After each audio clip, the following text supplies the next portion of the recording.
मेरे प्यारे व्यूअर, आप सभी को वेरी वेरी गुड मॉर्निंग। और आज मैं आपको एक नया चैप्टर इक्वेशन केमिकल रिएक्शन पढ़ाऊंगा। आप ज़रा उसमें ध्यानपूर्वक पढ़ने की कोशिश करेंगे। मैंने कुछ टॉपिक, सिंपल जो टॉपिक है मैंने बोर्ड पर अभी लिख दिया है। आप केमिकल रिएक्शन में पिछले क्लास में आपने बहुत सारी चीज़ सीख चुके हो रिएक्शन के बारे में। तो यहाँ पर सबसे पहले मैं ये बताना चाहता हूँ कि रिएक्शन कितने तरह का होता है, टाइप्स ऑफ रिएक्शन। बहुत सारे, ये क्लास 10th का है। 10th वाले बच्चों को बोर्ड क्वेश्चन में ये कुछ क्वेश्चन इसमें से भी आएंगे रिएक्शन से रिलेटेड। तो यहाँ पर सबसे जरूरी चीज़ है कि टाइप्स ऑफ रिएक्शन कितने तरह के होते हैं। वेरी स्लो रिएक्शन में क्या होता है कि रिएक्शन जो है काफ़ी धीमी गति से होता है, स्लोली होता है, काफ़ी लंबे टाइम तक, मिलियन ईयर्स भी लग सकते हैं। जैसे फर्स्ट है वेदरिंग ऑफ रॉक जो है इसको मिलियंस ईयर लगते हैं टूटने में और प्लेन बन जाता है। तो ये हो गया वेदरिंग ऑफ रॉक्स, ये वेरी स्लो रिएक्शन है। फॉर्मेशन ऑफ कोल, इसमें भी मिलियन ईयर्स लगते हैं, सालों साल जमीन के नीचे पेड़ पौधे दबे रह जाते हैं और सर गल करके वो फ्यूल्स के रूप में, कोल के रूप में निर्माण होता है। तो ये formation of reaction very slow reaction होता है। रस्टिंग ऑफ आयरन, आपने देखा होगा घर में आयरन छत पर रख देते होगे, आयरन के पीस को कहीं भी रख दो, उसमें मॉइस्चर आएगा, उसमें हाइड्रोजन ऑक्सीजन का संपर्क में आएगा, मॉइस्चर होगा तो वो ऑक्साइड बना देगा और रस्ट हो जाता है, उसमें जंग लग जाता है। ये आपने देखा होगा, जंग लगने की प्रोसेस तो जनरली लोग देख ही लेते हैं घरों में। तो रस्टिंग ऑफ आयरन एक स्लो प्रोसेस से होता है, ये रिएक्शन बहुत स्लो प्रोसेस से होता है, ये है रस्टिंग ऑफ आयरन। तीसरा है फर्मेंटेशन ऑफ शुगर में इथाइल बना देता है और इथाइल बनाने के लिए गन्ने को सड़ा गला करके बनाया जाता है, तो इसको कहलाता है फर्मेंटेशन ऑफ शुगर। ठीक है, शुगर केन से बनता है। और rusting of iron, formation of coal, weathering of rock, ये सारे जो है स्लो रिएक्शन है। उसके बाद आता है, ये बहुत स्लो है, वेरी स्लो, इसमें सालों लग जाते हैं। लेकिन स्लो रिएक्शन में क्या है, एस्टरिफिकेशन, हाइड्रोलाइसिस ऑफ ईस्टर, ये दो रिएक्शन जो होते हैं स्लो रिएक्शन। और फास्ट रिएक्शन में देखो, फास्ट में है बर्निंग ऑफ मैग्नीशियम स्ट्रिप को जब हम जलाते हैं तो ऑक्साइड बना देता है, burning of magnesium. Mg plus O2 के ऑक्सीजन के प्रेजेंस में गैसियस फॉर्म है और मैग्नीशियम मिल करके MgO बना देगा, मैग्नीशियम ऑक्साइड बनाएगा यहाँ पर। तो ये प्रोसेस जो है फास्ट होता है। ठीक है, वेरी फास्ट नहीं, सिर्फ fast. Reaction between N acid and base के बीच में जो रिएक्शन होता है वो भी फास्ट रिएक्शन होता है। कोई भी एसिड से रिएक्शन कराओ, HCl से, H2SO4 से, तो बहुत फास्ट होगा वो। जैसे एक एग्जांपल दिया HCl और इसमें NaOH, सोडियम हाइड्रोक्साइड से रिएक्ट कराया गया, HCl को क्या बना दिया, NaCl H2O, लिक्विड फॉर्म में आ गया, NaCl सोडियम क्लोराइड और H2O वाटर बना लिक्विड फॉर्म में। ये फास्ट रिएक्शन में आ जाता है। अब आता है इन सब के अलावे एक और रिएक्शन होता है, बहुत फास्ट होता है वो रिएक्शन। तो रिएक्शन को हम लोग 3 पार्ट में बांट करके यहाँ पढ़ेंगे, तो उसमें से आ जाओ, फास्ट रिएक्शन में ही रहेंगे हम लोग। ये रिएक्शन कहलाएगा, एक एक करके बताएंगे सभी रिएक्शन के बारे में, आप उसको समझने की कोशिश करोगे। चलो स्टार्ट करते हैं। देखो, सबसे पहला है एक्सोथर्मिक और एंडोथर्मिक रिएक्शन। पहला है एक्सोथर्मिक, थर्मिक रिएक्शन, एक्सोथर्मिक। और एक होता है इंडोथर्मिक। एक्सोथर्मिक रिएक्शन, एक मिनट, एक्सोथर्मिक में,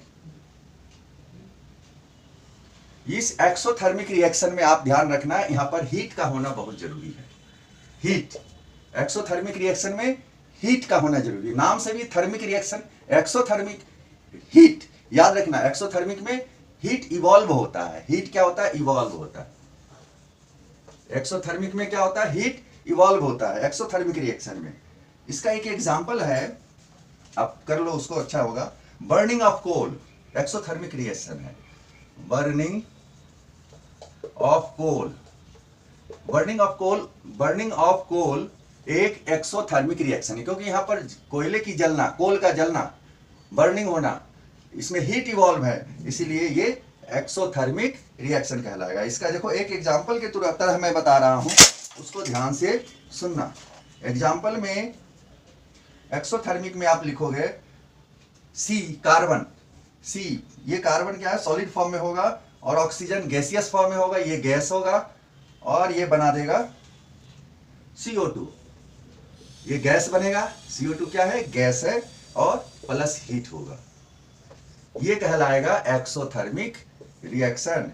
ये कार्बन कोक है, ये C4 कार्बन कोक है, ऑक्सीजन एयर, ऑक्सीजन मतलब एयर से ले लेंगे, और बना देगा कार्बन डाइऑक्साइड CO2, है ना। और हीट यहां पर इवॉल्व हुआ, हीट के बिना ये प्रोसेस होगा ही नहीं, ठीक है। ये कहलाता है एक्सोथर्मिक रिएक्शन, इसको याद रखना।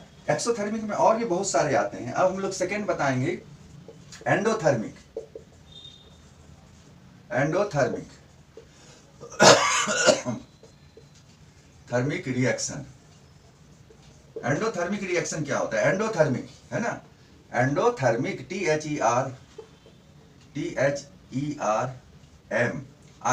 एंडोथर्मिक रिएक्शन, इसमें है combustion of nitrogen, a chemical reaction in which heat is evolve in known as endothermic. इसमें क्या होता है, हीट इवॉल्व होता है, इसमें भी हीट होता है, और इससे पहले वाले में भी हीट ही इवॉल्व हुआ।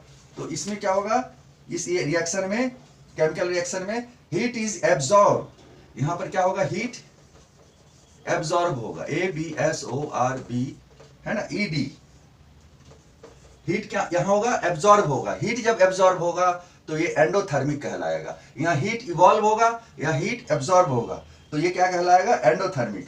जैसे combustion of nitrogen and oxygen, nitrogen oxygen को जब जलाया गया, combustion of nitrogen and oxygen to form nitric oxide, वो क्या बना देगा, नाइट्रिक ऑक्साइड बना देगा, इज एन एंडोथर्मिक प्रोसेस। जैसे सपोज करो ये N2 है ना, N2 गैस फॉर्म में है, ये नाइट्रोजन है, N2 गैस फॉर्म में नाइट्रोजन प्लस O2 गैस में है, ये एयर में ले लेंगे, ऑक्सीजन है ये, और ये प्लस इसमें हीट आ जाएगा। हीट क्या होगा, एब्जॉर्ब, हीट एब्जॉर्ब हो रहा है, HEAT, हीट एब्जॉर्ब होगा, प्लस क्या बना जाएगा, 2NO, ये गैस फॉर्म में बनेगा, ठीक है। ये एंडोथर्मिक, ये क्या कहलाएगा, एंडोथर्मिक, जिसमें हीट एब्जॉर्ब हो रहा है, इसमें हीट एब्जॉर्ब हो रहा है, इसीलिए ये एंडोथर्मिक रिएक्शन कहलाएगा। जैसे यहाँ नाइट्रोजन गैसियस फॉर्म में है, ऑक्सीजन गैस में है, इन दोनों के साथ हीट को मिलाया गया, तो क्या बना देगा ये, सॉरी यहाँ पर प्लस नहीं आएगा, यहाँ इक्वल टू, या तो यहाँ इक्वल टू की जगह एरो डालो, बैलेंस है इक्वेशन ना, ये एरो डाल देना, ठीक है। ये बना देगा आपका नाइट्रोजन ऑक्साइड,